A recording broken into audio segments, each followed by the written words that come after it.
Chapter 19. Then Pilate took Jesus and had him whipped. The soldiers twisted thorns together to make a crown. They put it on Jesus' head. Then they put a purple robe on him. They went up to him again and again. They kept saying, "We honor you, King of the Jews," and they slapped him in the face. Once more Pilate came out. He said to the Jews gathered there, "Look, I am bringing Jesus out to you. I want to let you know that I find no basis for a charge against him." Jesus came out wearing the crown of thorns and the purple robe. Then Pilate said to them, "Here is the man." As soon as the chief priests and their officials saw him, they shouted, "Crucify him! Crucify him!" But Pilate answered, "You take him and crucify him. I myself find no basis for a charge against him." The Jewish leaders replied, "We have a law. That law says he must die. He claimed to be the Son of God." When Pilate heard that, he was even more afraid. He went back inside the palace. "Where do you come from?" he asked Jesus. But Jesus did not answer him. "Do you refuse to speak to me?" Pilate said, "Don't you understand? I have the power to set you free or to nail you to a cross." Jesus answered, "You were given power from heaven. If you weren't, you would have no power over me. So the one who handed me over to you is guilty of a greater sin." From then on, Pilate tried to set Jesus free, but the Jewish leaders kept shouting, "If you let this man go, you are not Caesar's friend. Anyone who claims to be a king is against Caesar." When Pilate heard that, he brought Jesus out. Pilate sat down on the judge's seat.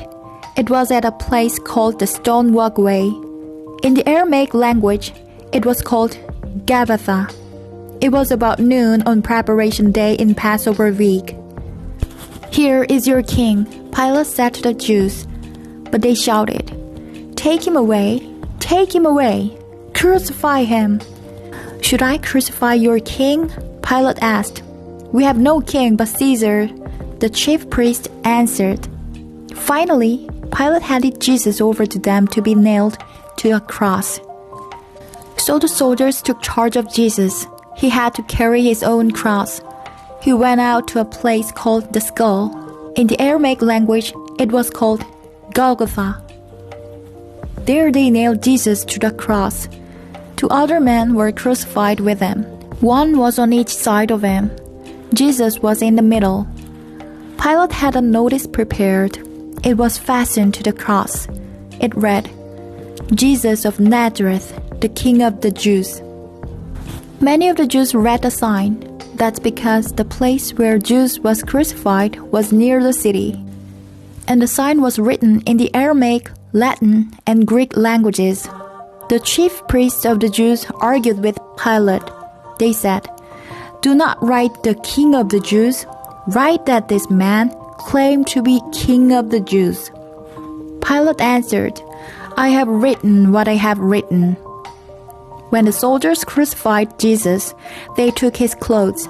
They divided them into 4 parts. Each soldier got 1 part. All that was left was Jesus' long inner robe. It did not have any seams. It was made out of 1 piece of cloth from top to bottom. "Let's not tear it," they said to one another. "Let's cast lots to see who will get it." This happened so that scripture would come true. It says, "They divided up my clothes among them. They cast lots for what I was wearing." So that is what the soldiers did. Jesus' mother stood near his cross. So did his mother's sister, Mary, the wife of Clopas, and Mary Magdalene. Jesus saw his mother there. He also saw the disciple he loved standing nearby. Jesus said to his mother, "Dear woman, here is your son." He said to the disciple, "Here is your mother." From that time on, the disciple took her into his home. Later, Jesus knew that everything had now been finished. He also knew that what Scripture said must come true. So he said, "I am thirsty." A jar of wine vinegar was there. So they soaked a sponge in it. They put the sponge on the stem of a hyssop plant. Then they lifted it up to Jesus' lips. After Jesus drank, he said, "It is finished." Then he bowed his head and died. It was preparation day. The next day would be a special Sabbath day. The Jewish leaders did not want the bodies left on the crosses during the Sabbath day. So they asked Pilate to have the legs broken and the bodies taken down. The soldiers came and broke the legs of the first man who had been crucified with Jesus. Then they broke the legs of the other man. But when they came to Jesus, they saw that he was already dead. So they did not break his legs. Instead, one of the soldiers struck his spear into Jesus' side. Right away, blood and water flowed out. The man who saw it has been a witness about it, and what he has said is true. He knows that he tells the truth. He is a witness, so that you also may believe. These things happened in order that Scripture would come true. It says, "Not one of his bones will be broken." Scripture also says, "They will look to the one they have pierced." Later, Joseph asked Pilate for Jesus' body. Joseph was from the town of Arimathea. He was a follower of Jesus, but he followed Jesus secretly because he was afraid of the Jewish leaders.